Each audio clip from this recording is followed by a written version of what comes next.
Very good afternoon to everyone. So, my name is Pragati. So, today I am teaching you Understanding Sociology, Class 11th.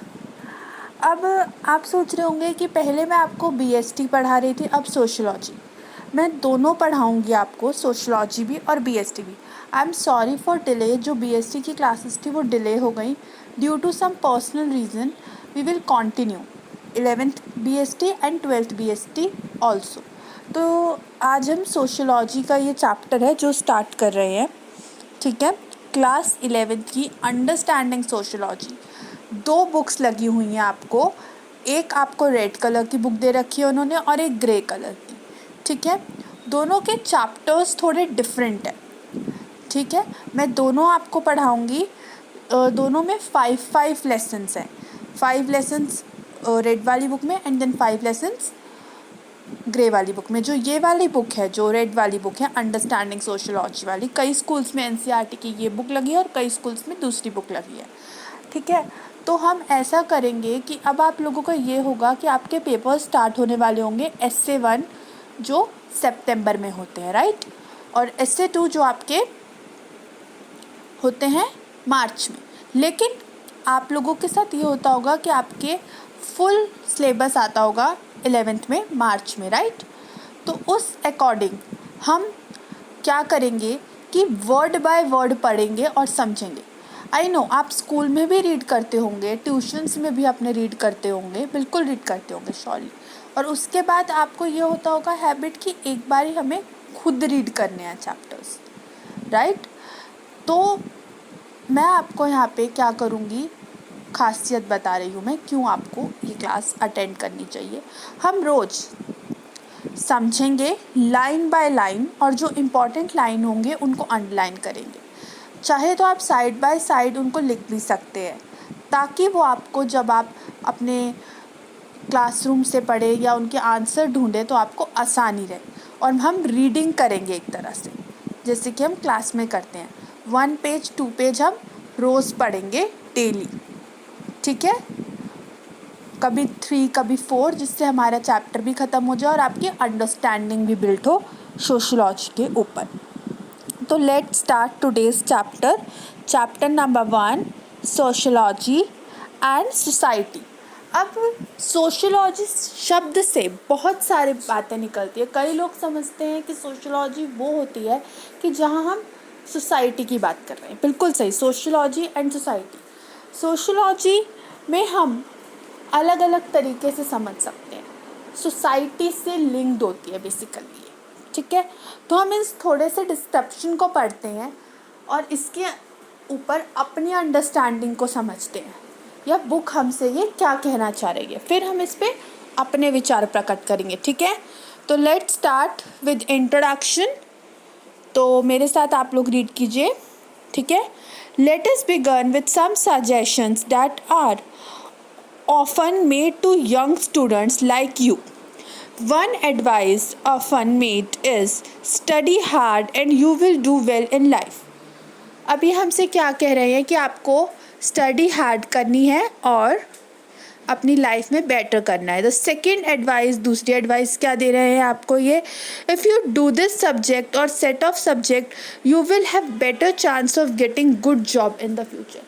अब ये आपको इसमें क्या बता रहे हैं कि अगर आप सोशलॉजी पढ़ते हैं तो इससे आपको क्या क्या फ़ायदे, क्या क्या नुकसान हो सकते हैं। As a boy this is does not seen a correct choice of subject. अब भाई कुछ हमारे स्टीरियोटाइप्स होते हैं, कुछ हम सोचते हैं कि हमें ये चीज़ नहीं करनी है, तो वही ये कह रहे हैं कि आप अगर बॉय है तो आप ये सोच रहे होंगे कि ये करेक्ट चॉइस नहीं है सब्जेक्ट। और as a girl do you think you chance to subject practical one. और अगर आप एक लड़की हैं, एक गर्ल है, तो आप ये सोच रही होंगी कि आप इस सब्जेक्ट से कुछ प्रैक्टिकली कर सकें, मतलब कुछ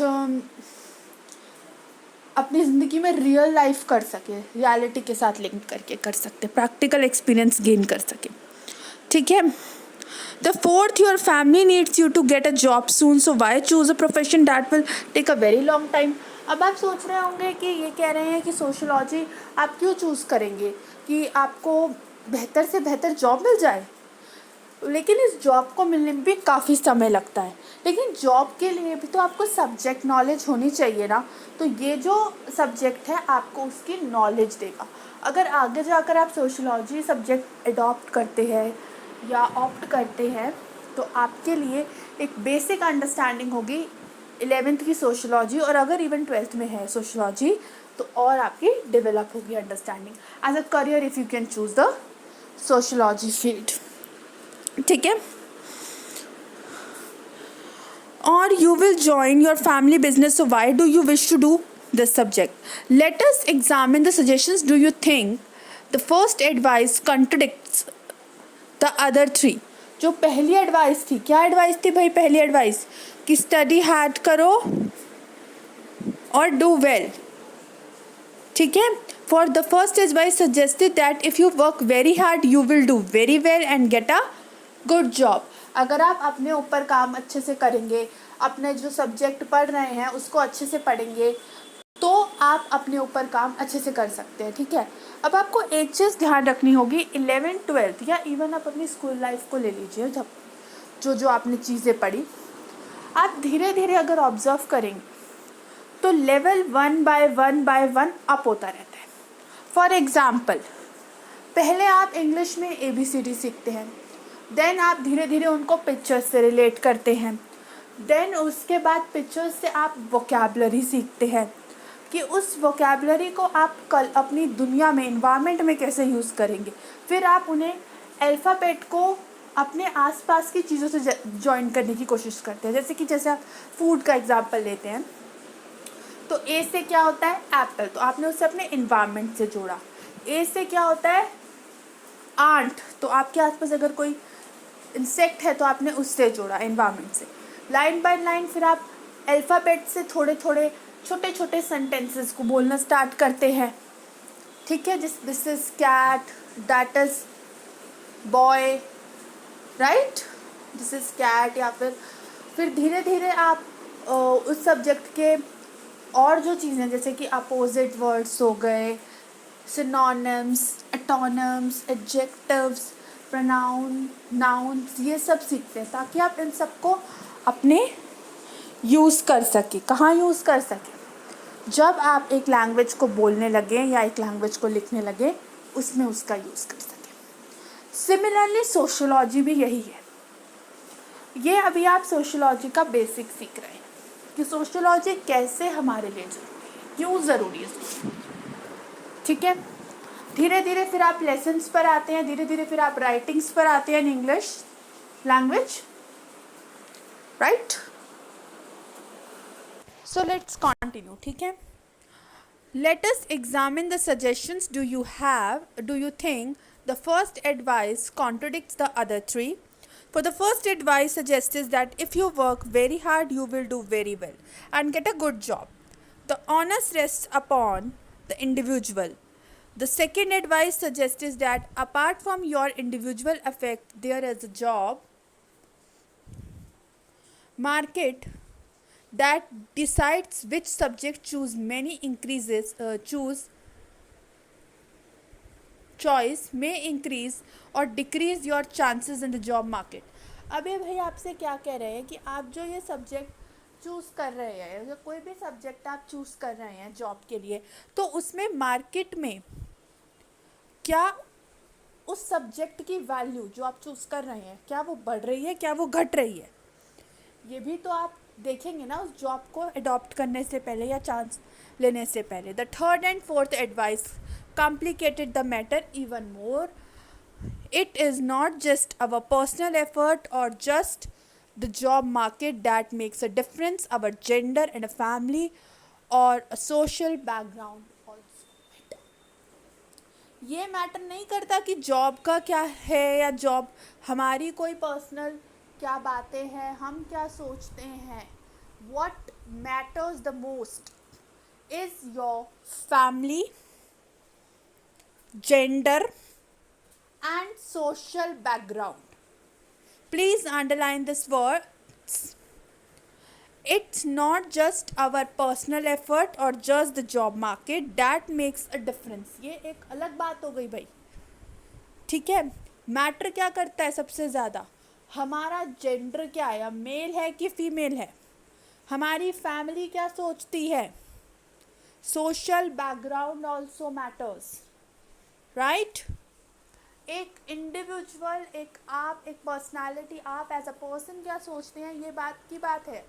आप अगर अपना एग्जांपल लें 11th में, कुछ लोग आप में से ऐसे होंगे फॉर एग्जांपल जिन्होंने अपनी मर्जी से चूज़ किया होगा, कुछ ऐसे होंगे जिन्होंने अपने 10th के बेसिस पे ली होगी सब्जेक्ट, कुछ ऐसे होंगे जिन्होंने अपने पेरेंट्स के कहने पर लिया होगा। बिल्कुल सही बात है।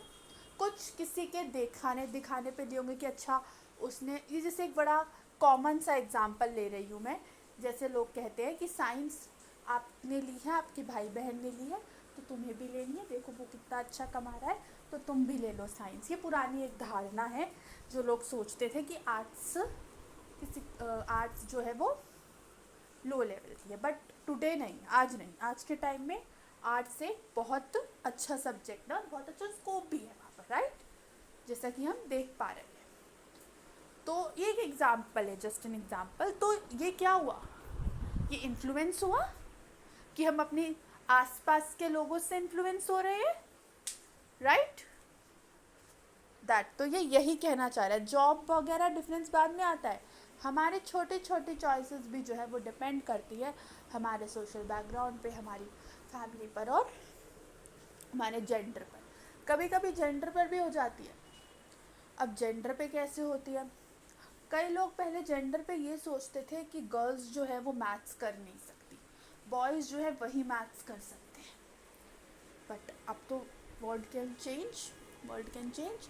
सो इक्वल ये दोनों गर्ल एंड बॉय सब्जेक्ट कर सकते हैं, ठीक है? सोशल बैकग्राउंड ऑल्सो, लोगों को लगता है कि साइंस में पैसे ज़्यादा लगते हैं या किसी नॉर्मल सब्जेक्ट में भी अगर पैसे ज़्यादा लग रहे हैं तो वो अपना क्या कर लेते हैं, सब्जेक्ट चेंज कर लेते हैं। किसी पढ़ाई में लोग कहते हैं जैसे इंजीनियर और एमबीए में बहुत पैसे लगते हैं, राइट? एमबीए तक अगर पोस्ट ग्रेजुएट तक जाना है तो बहुत पैसे लगते हैं, तो वो अपनी या तो फील्ड चेंज कर लेते हैं या अपना 11th-12th के बाद अपनी स्ट्रीम चेंज कर लेते हैं, आगे जो उनका चॉइस होता है।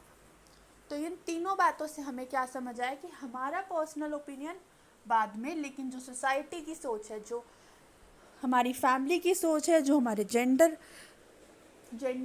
की जो तालमेल है, जो जेंडर्स के बारे में लोग सोचते हैं वो, और सोशल बैकग्राउंड, ये सब चीज़ें भी मैटर करती है हमारी चॉइस के अलावा भी, ठीक है? Individual efforts matter a great deal. Individual का जो मैटर होता है, इंडिविजुअल की जो सोच होती है, इंडिविजुअल का जो एफर्ट होता है वो तो बहुत अच्छा होता है कि वो किसी सब्जेक्ट को कितना आगे लेके जा रहा है या कितना उस सब्जेक्ट पर ध्यान दे रहा है, but not necessarily defined outcomes. But ज़रूरी नहीं है कि वो जो आउटकम चाहता है वही आउटकम आए। As we saw there are other social factors that play an important role in the final outcome.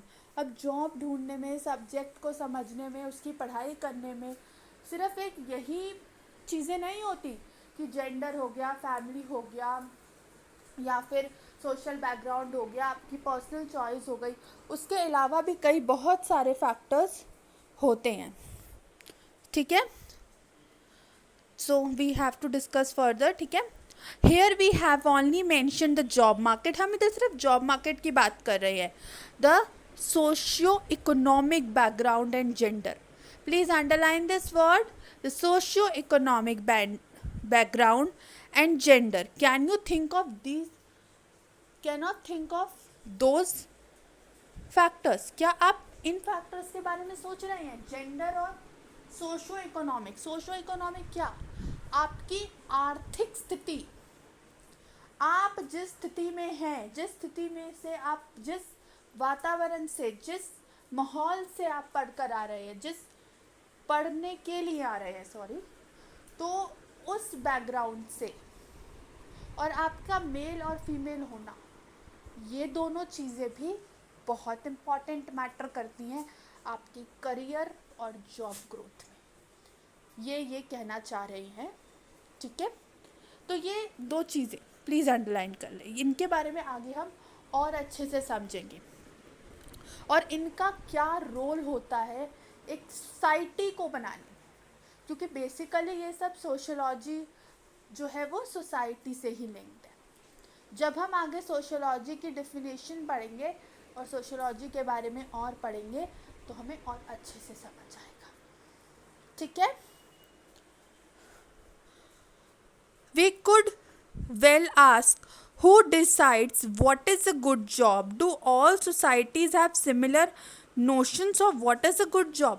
क्या हर सोसाइटी में एक सिमिलर नोशन होता है जॉब का कि क्या जॉब ऐसी होनी चाहिए, 9 to 5 की जॉब होनी चाहिए या कोई अलग जॉब होनी चाहिए? ये चीज़ नहीं.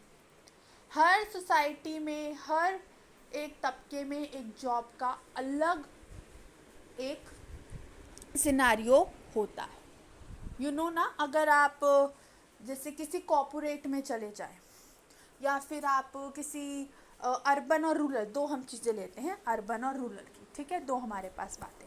अर्बन लोग जो शहरों में रहते हैं उनके हिसाब से 9 to 11 की जॉब भी सही है फॉर बॉयज़. सबसे पहले फॉर बॉयज़ की बात करते हैं. 9 to 11 की जॉब भी सही है और अगर वो शाम की जॉब कॉल सेंटर की कर रहे हैं तो वो भी बिल्कुल सही है. बट उसी अर्बन एरिया में अगर हम गर्ल्स की बात करते हैं तो वो क्या सोचते हैं कि गर्ल्स के लिए 9 to 5 की जॉब सही है, ज़्यादा से ज़्यादा शाम होने से पहले पहले उनको घर आ जाना चाहिए. तो क्या ये सोसाइटी, ये जो सोच है, ये इफ़ेक्ट करेगी हमारे करियर को? बिल्कुल कर रही है. ठीक है. और यही हम किसी रूरल में चला जाएं तो वहाँ पर भी सेम नहीं होता. बट वहाँ पर क्या होता है कि अगर हम लेट से कि अगर कोई आपके घर में काम करने आता है तो वो सुबह भी काम करेंगी और अगर शाम में भी काम करेंगी तो उनका कोई फिक्स टाइम नहीं होता. उनके लिए वो चीज़ नॉर्मल है. इवन वो अगर छोटे बच्चे भी हैं, वैसे तो अब नहीं कराते लोग छोटे बच्चों से काम, बिल्कुल नहीं कराते, लेकिन उनका कोई फिक्स टाइम नहीं होता और उनके लिए ये चीज़ ठीक है. ठीक है. तो थोड़ा सा हम और पढ़ेंगे इसके बारे में. तो इससे चीज़ से क्राइटेरिया से हमारी जॉब भी इफ़ेक्ट हुई ना. Is money the criteria? क्या मनी क्राइटेरिया है? और इज़ इट रिस्पेक्ट और सोशल रिकॉग्निशन और individual satisfaction that decides the worth of a job? Please underline the word social recognition और इंडिविजुअल सेटिस्फैक्शन. तो क्या हमारी एक जॉब को पाने के लिए, एक सब जॉब को पाने के लिए क्या हमारी सोशल रिकॉग्निशन मीन्स क्या सोसाइटी का जानना ज़रूरी है, उस सोसाइटी को समझना ज़रूरी है, सोशली एक दूसरे को जानना ज़रूरी है, या इंडिविजुअल हमारी सोसाइटी के लिए सहमति ज़रूरी है? सोशल रिकॉग्निशन मतलब सोसाइटी की सहमति क्या ज़रूरी है या हमारे इंडिविजुअल सेटिस्फैक्शन क्या ज़रूरी है? इन दोनों में से एक जॉब के लिए, एक जॉब को पाने के लिए. Do culture and social norms have any role to play? क्या, please underline the culture and social norms. क्या कल्चर, हमारा जो ट्रेडिशन है, जो हम जिस कल्चर से आ रहे हैं, हम किसी भी कल्चर से, जैसे कि बंगाली, पंजाबी, हिंदू या फिर सिख कल्चर, मुस्लिम, तो वहाँ पर जॉब के लिए तभी भी क्या है, कुछ ना कुछ फ़र्क तो ज़रूर होता ही होगा. ठीक है. और ये आपने देखा भी होगा. मैं इसे फर्दर आपके आने वाले टॉपिक्स में और एक्सप्लेन करूँगी. सोशल नॉर्म्स बिल्कुल होते हैं ना सोशल नॉर्म्स कि गर्ल्स का क्या ड्रेस कोड होगा, बॉयज़ का क्या ड्रेस कोड होगा एक सोसाइटी में. ठीक है. अभी हम आज इतने ही रखेंगे और आपको इन क्वेश्चंस पे ध्यान रखना. इन बातों पे जो वर्ड आपको अंडरलाइन कराए हैं, इन शब्दों को आपको ध्यान रखना है, क्योंकि आगे हम फर्दर डिस्कशन इन्हीं शब्दों को जोड़ते हुए करेंगे कि ये कैसे एक सोसाइटी से लिंक्ड है, कैसे. ठीक है. तो आज के लिए हम इतना ही रखते हैं. So we meet today. हम आज ही मिलेंगे और इसकी सेकेंड क्लास भी लेंगे आगे के फर्दर पेजेस रीड करने के लिए. शाम को मिलेंगे हम. अभी हो रहे हैं 2:16 और we have to meet at 5:30 today. कितने बजे? 5:30. ठीक है. तो हम इसके आगे का पार्ट रीड करेंगे. I hope you like it. If you like the channel, if you like the way I am teaching you one word by word and explanation, और आपको समझ आ रहा है, तो प्लीज़ डू सब्सक्राइब, कमेंट और likes. इससे क्या होता है, मोटिवेशन मिलती है. ठीक है. Thank you so much everyone. We meet at 5:30 today on the YouTube. Okay, thank you.